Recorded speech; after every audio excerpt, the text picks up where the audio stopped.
Throughout this interview, we hope to learn more about our inspirations, motivations, and experiences as an author.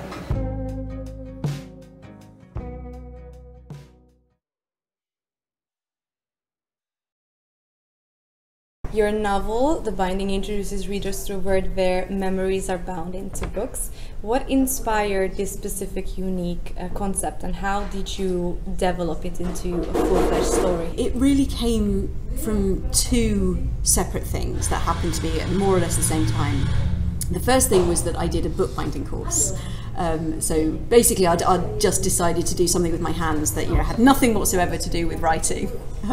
And so I started doing a bookbinding course, and I just fell in love with it. So I loved the end papers and the colours and the textures and the tools, and the spaces. The kind of wonderful classroom with high windows and one of the things I really liked about it is that when you restore a book, the first thing you do is you take it apart and you kind of go backwards through the work that somebody else has done, and you take it all apart and you see it, and you have this kind of wonderful personal connection with that person, because you're like, oh, you did this bit really carefully and this bit not so much, and you feel as if you're kind of in a conversation with the person who made the book in the first place. Bookbinding really hasn't changed, and often I would be working on Victorian books, and so it was actually quite easy to imagine the person who would have bound this book in the first place, and I guess the character of Emmett came from that I was sort of imagining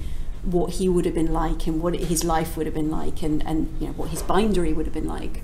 And so there was a bit of me that wanted to just write about that, about books as beautiful objects. And then the other thing was that at the same time I volunteered for the Samaritans, which is like a telephone helpline for anyone who's upset. And most of the time it was absolutely fantastic. So they would talk to you about their life and something they were struggling with, and you would talk to them, and at the end of the conversation you would feel like you'd kind of helped them a little bit, like they'd moved on and you'd been there for them, and that was lovely and a kind of important thing to do. But every so often you would talk to somebody who would tell you a story of something traumatic that had happened to them, and then weeks or even days later they would phone again, and you would have exactly the same conversation with the same person, and they would be in precisely the same place of distress, and they would tell this story again and again and again, and you'd get to be like, I don't know what I'm doing here, because this is not helping you. This story has become a trap,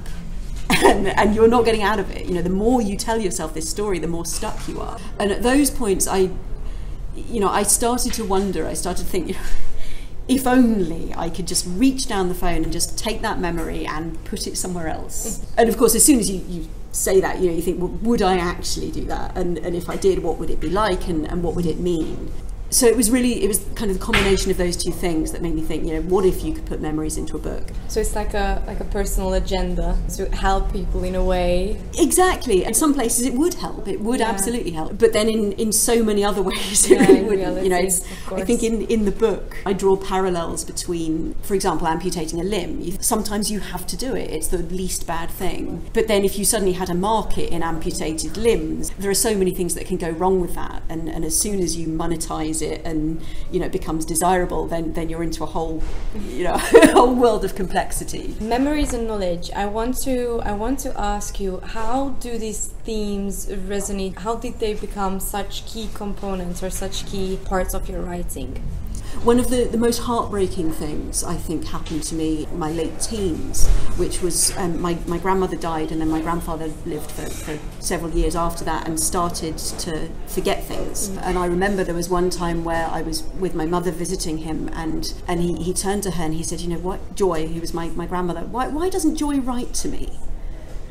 And there was just that moment of my mum having to explain that actually no, Joy had died, and then later he got to the point where he didn't recognise us, and he knew he loved us, so that was still there, but there is something for me, that moment of being with somebody that you love and them not recognising you, there is something, the kind of essence of love and grief is right there in that moment. For The Binding particularly, that was the moment I wanted the story to get to. So in some ways the whole premise is a kind of just a machine to get the reader to that moment where they feel that heartbreak. So I think that, as far as memory goes, that's where one of the places that preoccupation with memory has come from. There are lots of really interesting questions about memory, and is it only the things you remember that make you who you are, or is it everything else? Yeah. What makes you the person who you are? Exactly. The Betrayals is set in a mysterious institutions. What drew you to this, to building up this concept? It's a combination of wish fulfillment in the sense that I think everybody more or less dreams, every now and then you dream about being in a kind of peaceful, silent community where you can just do your thing, and particularly if it's creative, it's like a kind of glorified writer's retreat, and you think how wonderful it would be.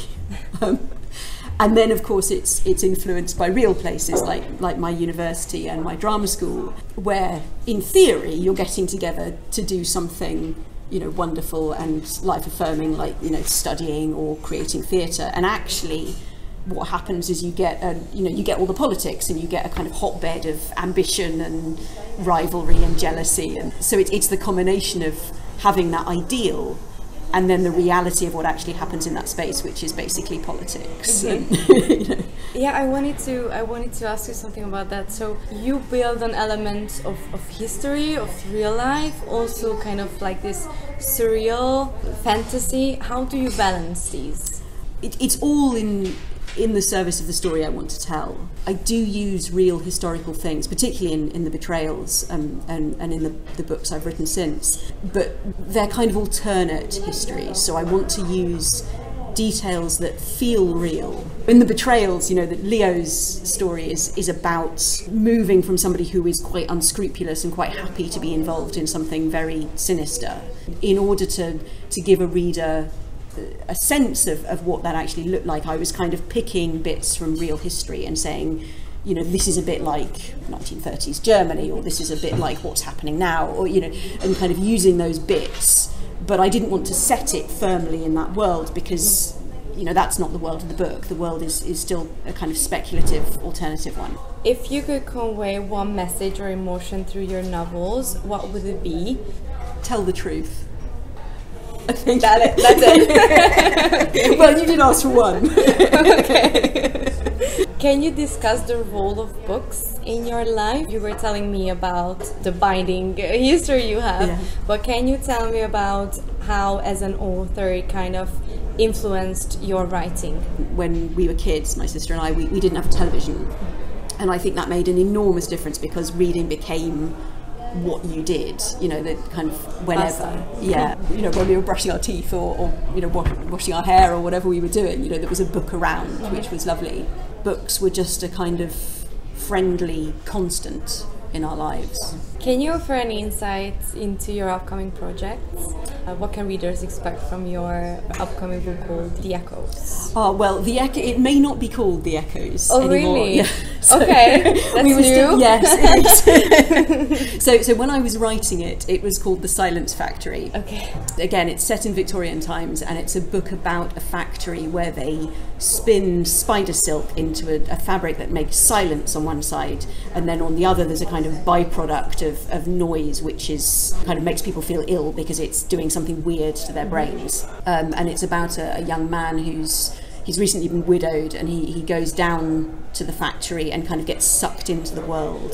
It's a kind of story about seduction and being complicit in something which turns out to be quite nasty. There's a central question of, what are we prepared to sacrifice in order not to hear anything disagreeable? And originally when I wrote it, it was called The Silence Factory. And then my editor said, I love it, but don't really like the title. And so we brainstormed some titles, and I was like, okay, how about The Echoes? So it was called The Echoes for quite a long time, and it's gone through proof and galley stage, so it's got quite a long way with that title. It got to me. Yeah, exactly. And then recently she said, we've had a strategy meeting and we don't like the title. So we've had weeks of kind of throwing titles around and brainstorming and coming up with new ideas and new concepts. And then recently she sent me an email saying, we've had a meeting, and The option we liked the most was the Silence Factory. Yeah, okay. As it usually goes.